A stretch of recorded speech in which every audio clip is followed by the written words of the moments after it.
Hello guys, welcome to Pakistani real reaction. तो कैसे हैं आप सब? उम्मीद है आप सब बढ़िया होंगे, मजे में होंगे, खुश होंगे, आबाद होंगे। हमारी दुआ यही है आप हमेशा हंसते रहें और मुस्कुराते रहें। मेरा नाम है मुदस्सिर, मैं हूं बशीर सुकैद। आज की वीडियो का टाइटल है भारत बना पूरी दुनिया की इकोनॉमी का इंजन। तो इसमें नो डाउट है भाई, इस टाइम भारत पूरी दुनिया का एक इकोनॉमी का इंजन बन चुका है। कैसे?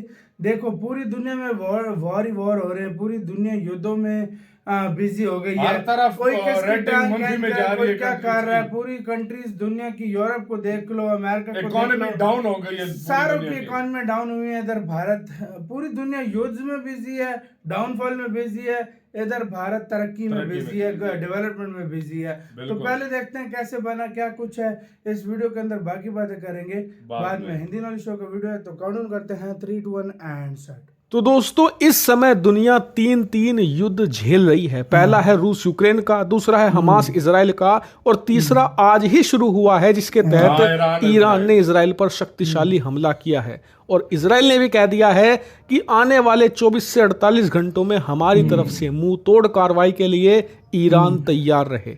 यानी कि ये तीसरा युद्ध भी शुरू हो चुका है। और इतने खतरनाक सिनेरियो की वजह से अब क्या परिस्थितियां पैदा हुई हैं।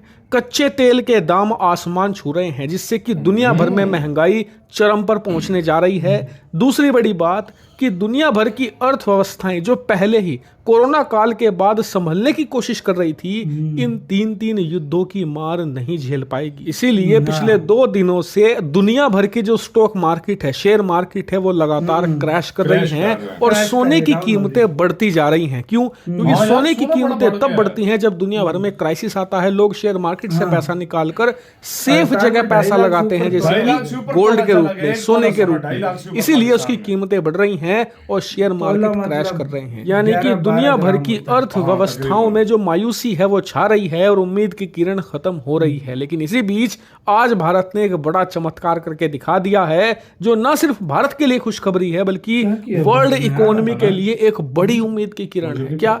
दरअसल आप अपनी स्क्रीन पर देखिए, आज खबर निकलकर सामने आई है कि भारत का जो खजाना है, फॉरेक्स रिजर्व है, वो लगातार 7वें हफ्ते बढ़कर 648 अरब डॉलर के पार जा चुका है। एग्जैक्टली बताऊं तो 648.5 बिलियन डॉलर, यानी कि पिछले एक हफ्ते में ये करीबन 3 बिलियन डॉलर बढ़ चुका है। और अब बताया जा रहा है कि भारत को सिर्फ 1.4 अरब डॉलर और चाहिए 650 बिलियन डॉलर का मार्क छूने के लिए। और ऐसा करते ही भारत अपने इतिहास में पहली बार 650 बिलियन डॉलर के मार्क को टच करेगा। आज तक हमने कभी ये मार्क नहीं छुआ। और ये ना सिर्फ भारत के लिए बल्कि वर्ल्ड इकोनॉमी के लिए खुशखबरी है। ऐसा क्यों? मैं आपको बताता हूं। देखिए, दुनिया भर में तमाम देशों की जो अर्थव्यवस्थाएं हैं ना, उनकी जीडीपी ग्रोथ यानी कि अर्थव्यवस्था की बढ़ने की रफ्तार कम हो रही है।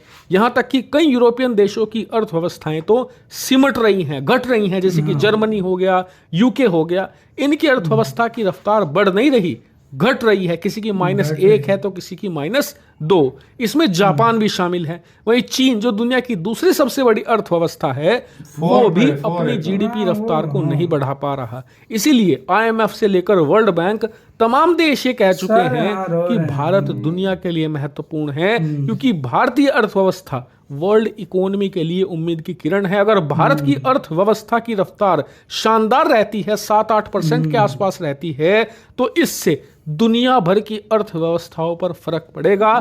भारत वर्ल्ड इकोनॉमी का एक इंजन बनने वाला है, खासकर की ग्रोथ के मामले में। इसीलिए इतने बुरे सिनेरियो में भारतीय खजाने का बढ़ना बड़ी खुशखबरी है, क्योंकि खजाना बढ़ने से फर्क ये पड़ेगा कि आने वाले समय में जब युद्धों की वजह से जो कच्चे तेल की कीमतें हैं वो बढ़ेंगी, तो उससे दुनिया भर में महंगाई आएगी, भारत में भी महंगाई बढ़ेगी। ऐसे में भारत के पास एडवांटेज ये होगा कि हमारे पास शक्तिशाली खजाना मौजूद होगा, विदेशी मुद्रा भंडार, जो कि 650 बिलियन डॉलर से ज्यादा है। कितनी बड़ी रकम है ये? दरअसल दुनिया में सिर्फ 20 ऐसे देश हैं जिनकी टोटल अर्थव्यवस्था, टोटल जीडीपी 650 बिलियन डॉलर है।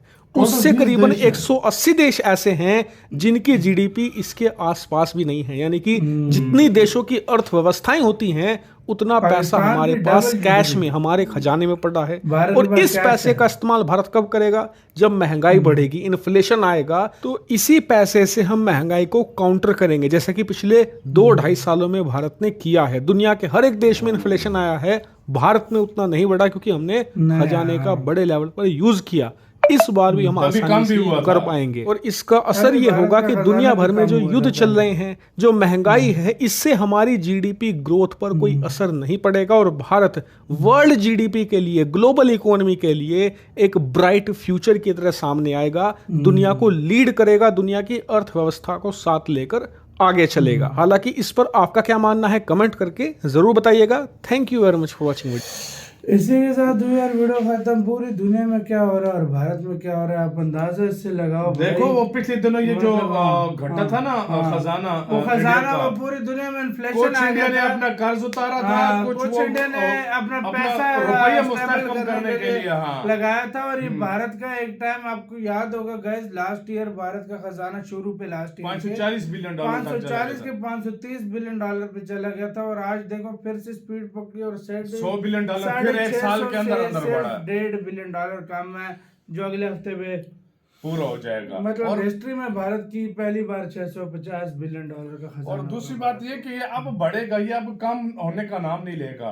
देखो बुरे वक्त का कुछ पता नहीं होता, क्योंकि हालात अब हर तरफ बहुत खराब हो रहे हैं। चाहे अरब कंट्रीज की तरफ देख लो, चाहे ईरान की तरफ देख लो, चाहे इजराइल की तरफ देख लो, यूरोप की देख लो, हालात बहुत तेजी से बिगड़ रहे हैं। और मेरी नजर में अगर देखा जाए आने वाले वक्त में जो मुझे लग रहा है, पाकिस्तान तो है ही है, इसमें कोई डाउट नहीं है, काफी सारे कंट्रीज डिफॉल्ट की तरफ जाने वाले हैं। सही बात, बड़े बड़े काफी सारे कंट्रीज में आपको बता रहा हूँ, क्योंकि आने वाला और वक्त यहाँ इस तरह तक का है। के चीन का भी बन सकता है डिफॉल्ट होना, जिस तरीके से चीन वो नहीं, भाई चीन शामिल है। इतनी आसानी से नहीं होगा, लेकिन कर्ज हो वगैरह भी- लेगा सब कुछ, नहीं लेकिन भाई चीन का वो मैं इन्फ्लेशन की बात कर रहा हूँ। इन्फ्लेशन बढ़ सकता है, हाँ, नहीं इन्फ्लेशन उसके बढ़ पास सकता है। डिफॉल्ट होता भी नहीं होगा, उसके पास बहुत बड़ा खजाना है। इन्फ्लेशन की तरफ बढ़ सकता है, ये कह लेकिन सकता हूँ मैं। इन्फ्लेशन बिल्कुल। की तरफ चीन बहुत तेजी से जा सकता है और बिल्कुल। बहुत गंदी इन्फ्लेशन उधर होने लगी है। और बिल्कुल। उसका पैसा भी डिवैल्यू हो सकता है बहुत ज्यादा।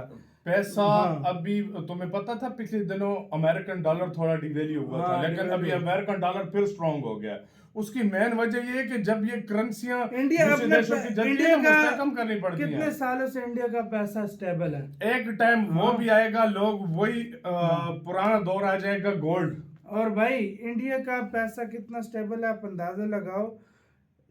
कुछ 3-4 साल हो गए 80 से 82, हाँ। 80 to 82 के बीच में ही रहता है। डॉलर इससे ना ऊपर इंडियन जाता है रुपये ना चल इससे रहा है, कम आता है डॉलर के अंदाजा लगाओ। मुकाबले। हाँ। और सबसे बड़ी बात यह है कि इंडिया के पास इतना फॉरेक्स रिजर्व होगा हाँ। कि इंडिया कभी भी कोई इंडिया पे परेशानी आए, इंडिया उसको यूज कर सकता है। आपका कैसे कहना है अपने कमेंट सेक्शन में, बहुत ही ज्यादा ख्याल रखना चाहिए। यार भाई।